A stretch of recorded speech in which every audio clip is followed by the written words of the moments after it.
बिहार विधानसभा चुनाव 2025 के पहले चरण के मतदान का समय यानी 6 नवंबर अब आ गया है। इस चरण में 18 जिलों की 121 सीटों पर वोटिंग का ऐलान किया गया था। मंगलवार शाम 5 बजे इन सीटों पर प्रचार का शोर थम चुका है।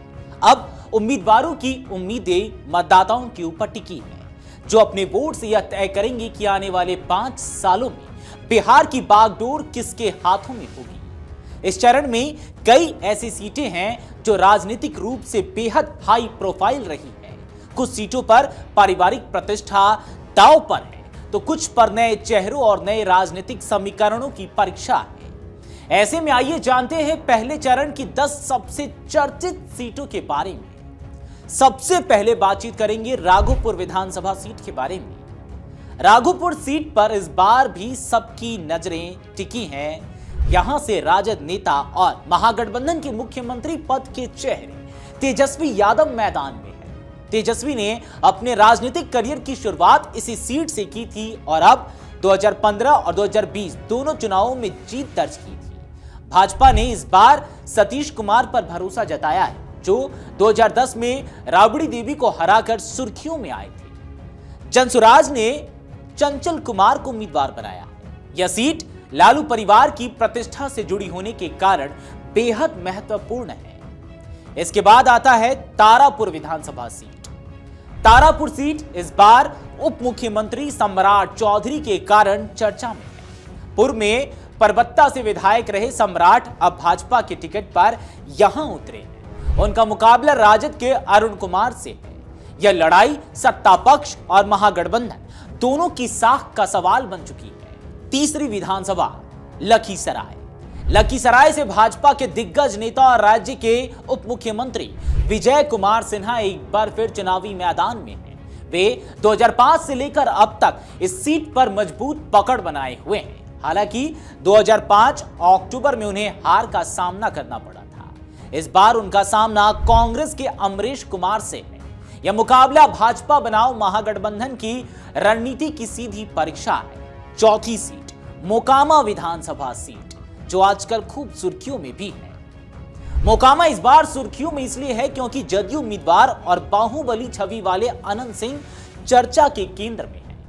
हत्याकांड मामले के चलते उन्हें चुनाव प्रचार के बीच गिरफ्तार कर लिया गया, जिसके बाद उनका प्रचार केंद्रीय मंत्री ललन सिंह संभालते रहे। इस सीट पर वोटिंग सुरक्षा व्यवस्था और कानून व्यवस्था के मुद्दे पर भी असर डाल सकती है। पांचवी विधानसभा दानापुर से भाजपा ने पूर्व केंद्रीय मंत्री और पूर्व सांसद रामकृपाल यादव को टिकट दिया है। हाल ही में वे पाटलिपुत्र लोकसभा सीट पर मीसा भारती से हारे थे। उनका मुकाबला राजद के रीतलाल यादव से है, जिन्होंने 2020 में यह सीट जीती थी। यह मुकाबला अनुभव बनाम स्थानीय लोकप्रियता का रूप ले चुका है। छठी विधानसभा महुआ, जो कि अपने आप में खूब चर्चाओं में है और उसका कारण है तेज प्रताप यादव। महुआ सीट पर तेज प्रताप यादव फिर मैदान में है। इस बार अपनी नई राजनीतिक पहचान के साथ राजद ने यहां मुकेश कुमार रोशन को उतारा है, जबकि जनसुराज ने इंद्रजीत प्रधान को मौका दिया है। यह सीट यादव राजनीति और पारिवारिक प्रभाव की एक और परीक्षा है। फिर आता है छपरा विधानसभा। छपरा इस बार भोजपुरी स्टार खेसारी लाल यादव की वजह से सुर्खियों में है। राजद ने उन्हें उम्मीदवार बनाकर माहौल चौंका दिया है।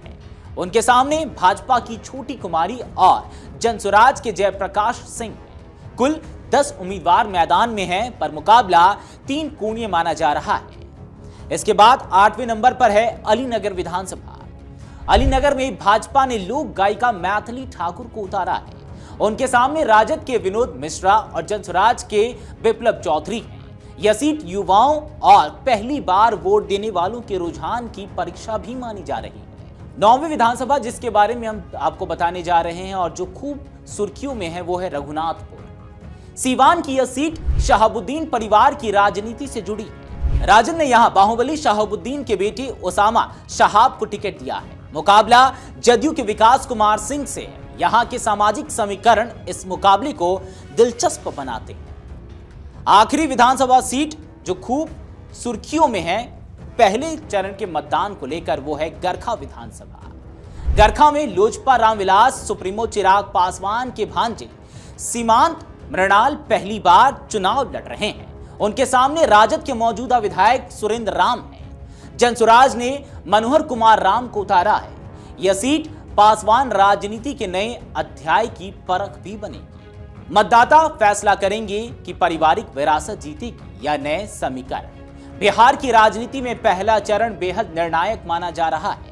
ऐसे में इन 10 सीटों पर सबकी निगाहें टिकी हुई है। ये जो 10 सीटें हैं, इस पर पूरे बिहार की नजर है, खासकर पहले चरण में मतदान होने के कारण, क्योंकि पहले चरण के मतदान पर सबकी निगाहें टिकी हुई है, पूरे बिहार की और सभी पार्टियों की। ऐसे में यह देखना दिलचस्प होगा कि मतदान के बाद किसका पलड़ा भारी होता है।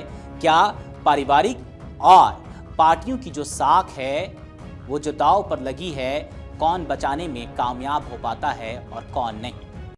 अगर आप ये वीडियो YouTube पर देख रहे हैं तो हमारे चैनल को सब्सक्राइब कर बेल आइकन दबाएं और Facebook पर देख रहे हैं तो हमारे पेज को लाइक करें।